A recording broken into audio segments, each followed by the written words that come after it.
Olá, meu nome é Ana Rita, eu tenho 15 anos, sou estudante da primeira série do ensino médio e eu gostaria de começar essa apresentação contando uma história, mas não qualquer história, a história de um filme. Mas não qualquer filme, um ganhador de Oscar. O filme A Chegada foi dirigido por Denis Villeneuve e estreou nos cinemas em setembro de 2016.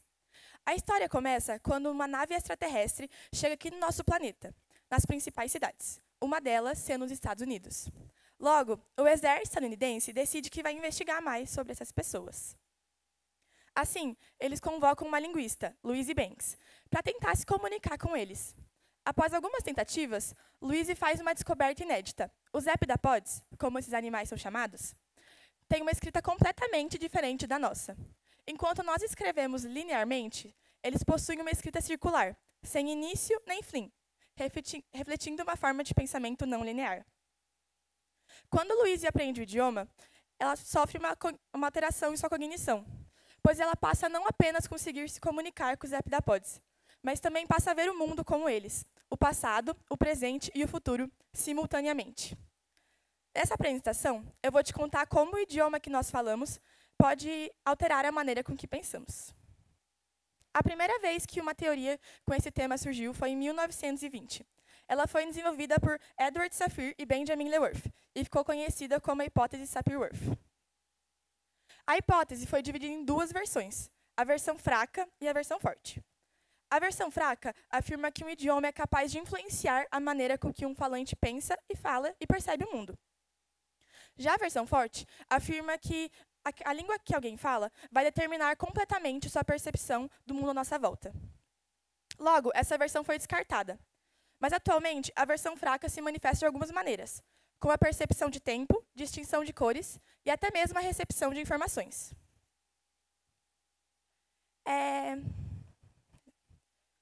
Afonso Hobbes se formou em Letras Clássicas na Universidade Federal do Paraná. Ele fala um pouco sobre como a distinção de cores ocorre em outras línguas comparada ao português. Por exemplo, o latim não possui termos que expressam o cinza e o marrom. Já o russo possui dois adjetivos que são equivalentes ao nosso azul. Os navajos não possuem termos equivalentes ao nosso preto, cinza, marrom, azul e verde. Outro linguista que estuda um pouco dessa teoria é Caleb Everett. Ele é um estadunidense, mas ele cresceu na floresta amazônica, pois seus pais eram missionários que gostariam de traduzir a Bíblia do inglês para o idioma Pirahã, falado por aproximadamente 300 pessoas na floresta amazônica. Porém, seu pai se apaixonou pela língua e decidiu que ia estudar mais a fundo esse universo. Então, anos depois, Caleb seguiu os passos de seu pai. Em 2023, publicou seu livro, A Myriad of Tongues, How Languages Reveal Differences in How We Think.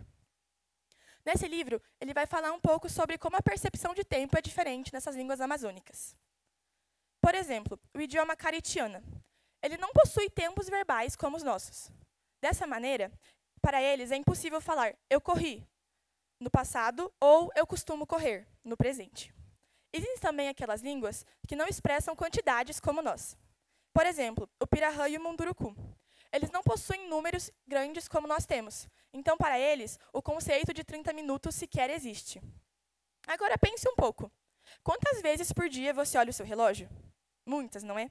Afinal de conta, nós vivemos com base em atividades programadas das horas.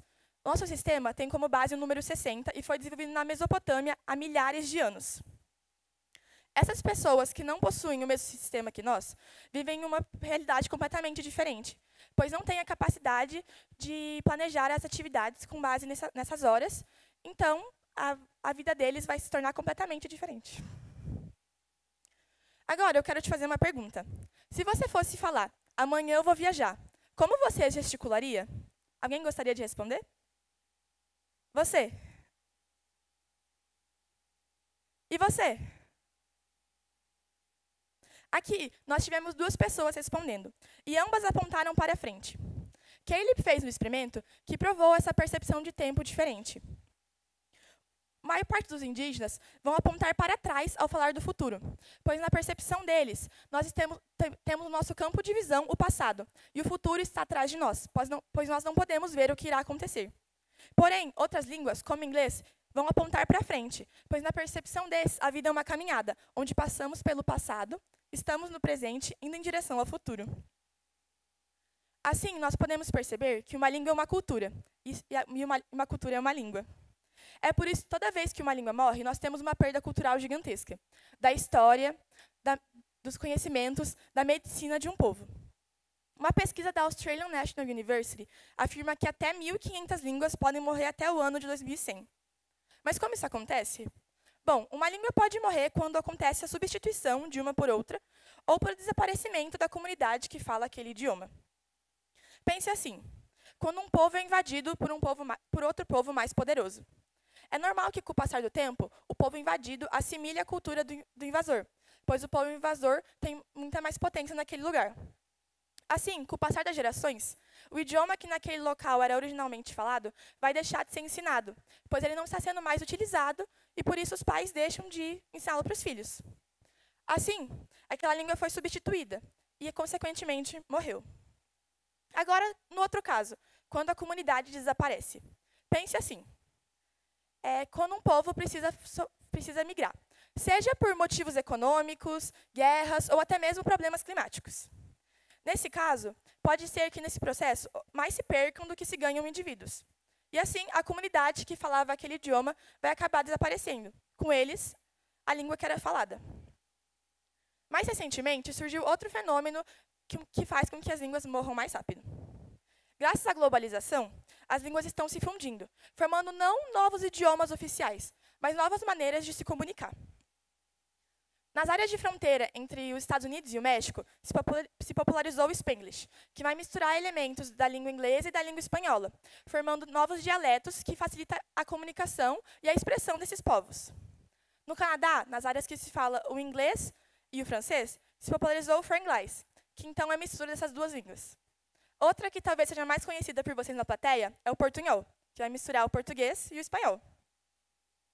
Assim, nós podemos perceber que defender as línguas é defender nada menos que a diversidade humana. Na Austrália, existiam 250 idiomas. Todos foram substituídos pelo inglês. No Brasil, existiam mais de 1.000. Hoje, restam apenas 160. Defender as línguas é defender a nossa diversidade. Já ouviu falar em Nelita Campos? Ela vive no Peru, passa dos 80 anos e é a última falante viva de Escónaua. Por isso, o linguista Roberto Saquirei está lutando contra o tempo para preservar o idioma. Juntos, já produziram materiais com vocabulário, gramática e sintaxe da língua. Nelita não é apenas guardiã de palavras que correm o risco de serem esquecidas. Também é testemunha do desaparecimento de formas únicas de verem o mundo.